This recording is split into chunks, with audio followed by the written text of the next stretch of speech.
Gambling and extortion వంటి crime activities పాల్పడుతున్న కంపెనీకి సంబంధించి ఆందోళనలు లేవనెత్తిన తర్వాత మెసేజింగ్ యాప్ టెలిగ్రామ్ పై భారత ప్రభుత్వం ఇన్వెస్టిగేషన్ స్టార్ట్ చేసింది. 2 రోజుల క్రితం Telegram of chief executive officer ను పారిస్ లో ఫ్రాన్స్ పోలీసులు అరెస్ట్ చేశారు. Twitter X CEO Elon Musk తన యాప్ వేదికగా ఈ మధ్య చాలాసార్లు Europe countries social media activities మీద సీరియస్ గా ఉందని, ఫ్రీ స్పీచ్ కు పాల్పడితే ఉరితీసే యోచనలు కూడా చేస్తోందని, 2030 కల్లా అటువంటి న్యూస్లు మనం వినవలసి వస్తుందేమో, ముందుగానే మనం జాగ్రత్తగా ఉండాలని ఆయన చాలాసార్లు ట్వీట్ చేశారు. ఇటువంటి టైంలో ఒక యాప్ సీఈఓను అరెస్ట్ చేయడం అనేది చూస్తే ఎలాన్ మస్క్ వంటి వ్యాపారవేత్తలు కూడా జాగ్రత్తగా ఉండాలి అని యూరప్ కంట్రీస్ వార్నింగ్ ఏమో. అయితే టెలిగ్రామ్ సీఈఓను అరెస్ట్ చేసింది. తన యాప్ ద్వారా సైబర్ క్రైమ్ జరుగుతుందని, 60% సైబర్ క్రైమ్ బాధితులు టెలిగ్రామ్ యాప్ యూజ్ చేయడం వల్ల జరుగుతున్న సంగతులని తెలియజేయడం చేత ఈ పరిక్రమకు ఫ్రాన్స్ ప్రభుత్వం ముందడుగు వేసిందని, ఇది సైబర్ క్రైమ్ మాఫియాకు చాలా పెద్ద సవాల్ అని తెలుస్తుంది.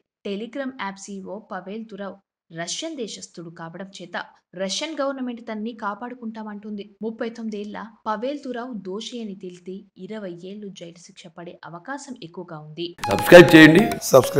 Please do subscribe to. Please like, share and subscribe to top Telugu TV. Top Telugu TV.